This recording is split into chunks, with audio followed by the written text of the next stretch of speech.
एक 19 साल का लड़का एक दिन में अपना ज़िंदगी पूरा ख़राब कर लेता है और इसमें एक का तो जान ही ले लेता है। एक लड़की का जान लेकर उसके साथ ज़बरदस्ती करता है और अपने दोस्त के बीवी के साथ भी ज़बरदस्ती किया होता है। 12 चौ से 15 घंटा के अंदर 2 महिलाएं के साथ ज़बरदस्ती, उसके बाद एक महिला का कत्ल और चोरी भी करता है और पुलिस 24 घंटा के अंदर उस कातिल और रेपिस्ट को पकड़ लेती है। चोरी करने गया था और वहाँ एक लड़की मिल जाती है, उसका कत्ल करता है, रेप करता है, चोरी करता है, उसके बाद वहाँ से निकल जाता है। एक गुनाह को छुपाने के लिए कई गुनाह कर बैठता है। इसका जीवन या तो सलाखों पीछे कटेगा या तो फिर इसको सजाए मौत मिलेगा। इस कहानी को पूरा सुनने के लिए वीडियो पर बने रहे हैं। तो नमस्कार, आप देख रहे थे रियल क्राइम और मैं आपके साथ रंजीत साहू।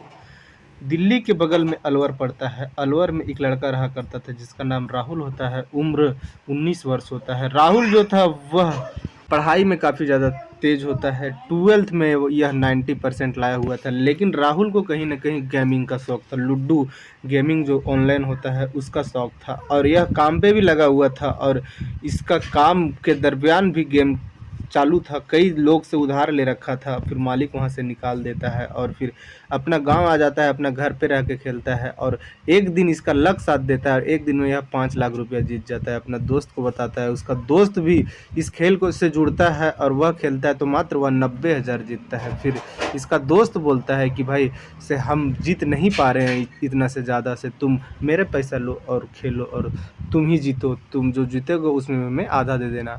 जो राहुल था वह तैयार हो जाता है। यहीं से फिर कहानी चालू होता है।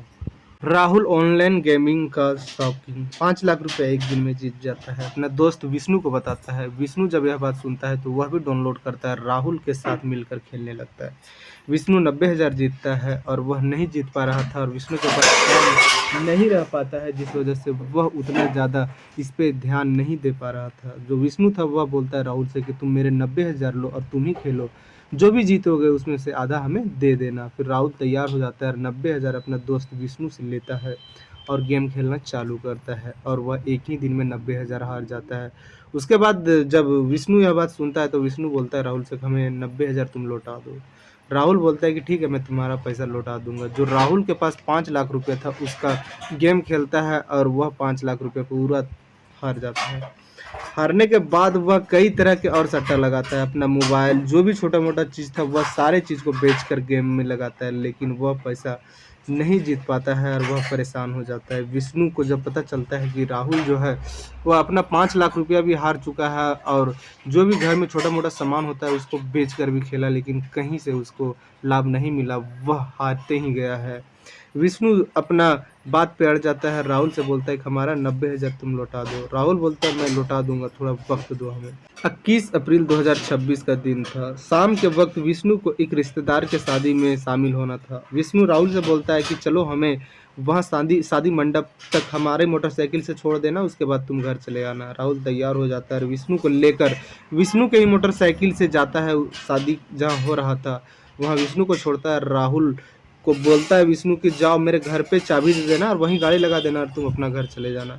राहुल विष्णु का मोटरसाइकिल लेकर उसके घर पे आता है, आवाज़ देता है तो विष्णु की पत्नी आती है बाहर और अकेली थी विष्णु की पत्नी, जिस वजह से राहुल के कहीं ना कहीं नीयत डोल जाता है। विष्णु की पत्नी जब अंदर जा रही थी तो राहुल भी उसके साथ चला जाता है, उसके साथ ज़बरदस्ती करता है और ज़बरदस्ती करने के बाद विष्णु के पत्नी के मोबाइल ले लेता है और वहाँ से निकल जाता है।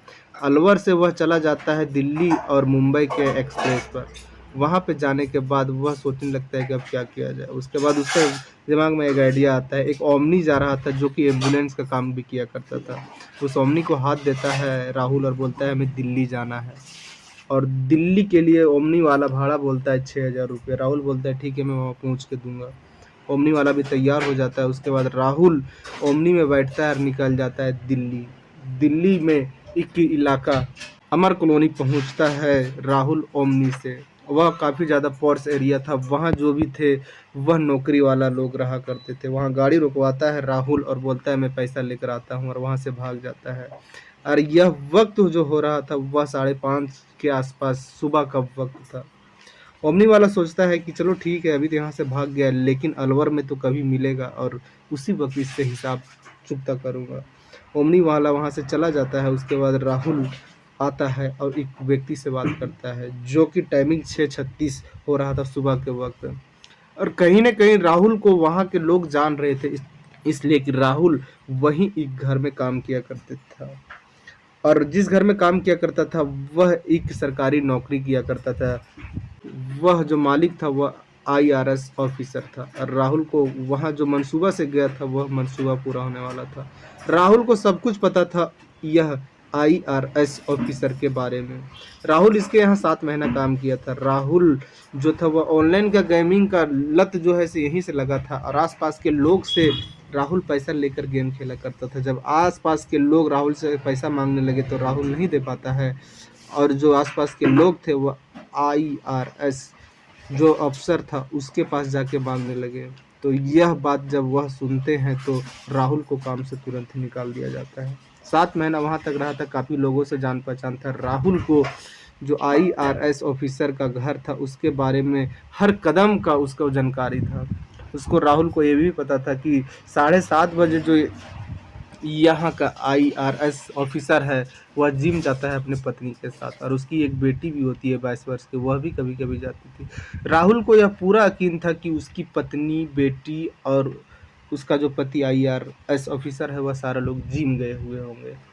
और वह उसको ये भी पता था कि यहाँ जो नौकर काम करने के लिए आया करते हैं वह 8 बजे आया करते हैं।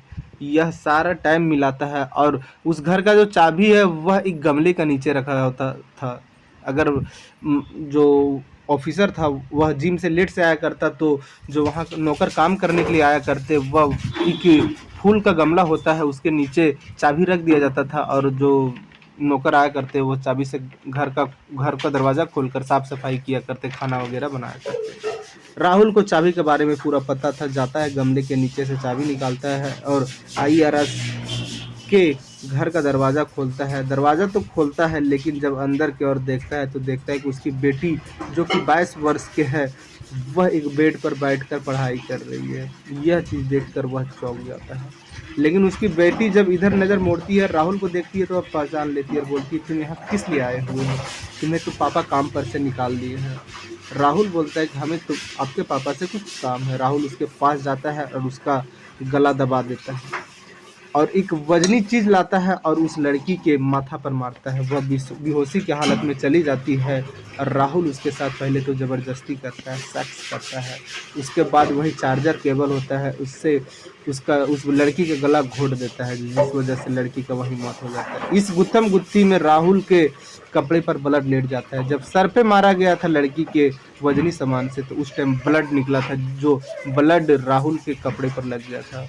कपड़ा को वह चेंज करता है, वह अपना जो मालिक आईआरएस था उसका कपड़ा पहनता है। उसके बाद लॉकर के पास जाता है, देखता है कि वहाँ फिंगर वाला लॉक है। उस लड़की को लेकर वहाँ तक जाता है, उसका फिंगर को सटाता है लेकिन लॉक नहीं खुलता है।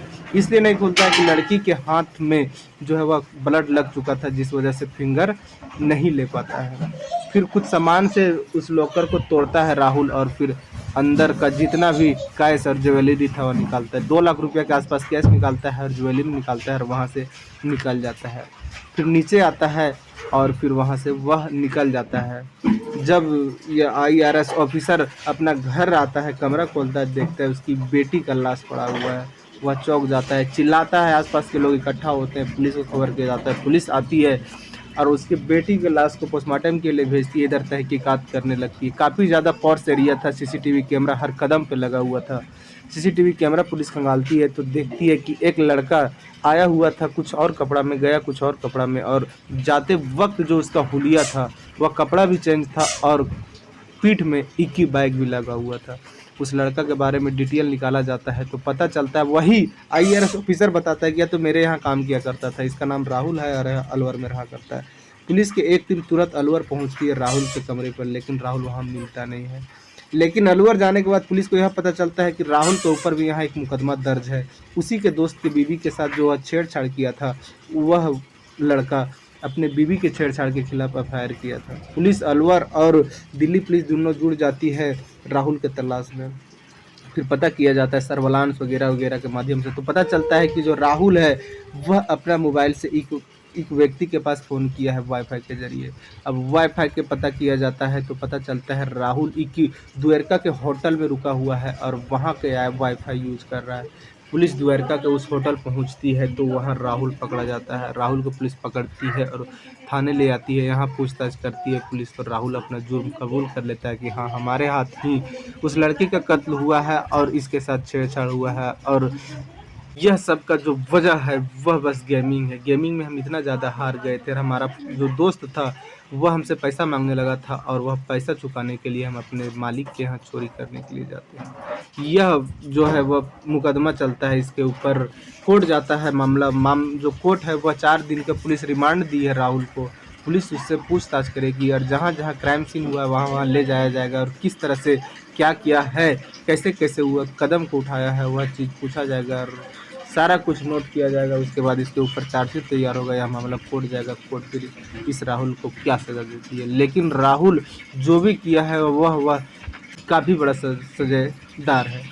अभी राहुल को कोर्ट में ये 2 ही सज़ा मिल सकती है, या तो उम्र कैद या तो फिर फांसी। इसलिए कि ब्रूटल मर्डर हुआ, जो लड़की के साथ राहुल किया वह ब्रूटल मर्डर है। एक महिला के साथ भी छेड़छाड़, कई तरह के धारा लगेगा राहुल के ऊपर, उसके बाद इसको सज़ा दिया जाएगा कोर्ट के द्वारा। लेकिन जो राहुल किया गेम खेलने की वजह से अपना पूरा जीवन खराब कर लेता है, अपना सारा संपत्ति लगा देता है और इससे उसको कुछ हासिल नहीं होता है, बाकी सब नुकसान ही हुआ है। अभी अब राहुल को सज़ा क्या मिलता है अगला कहानी में आपको अपडेट के माध्यम से दिया जाएगा। इस कहानी में इतना ही। जय हिंद, जय भारत।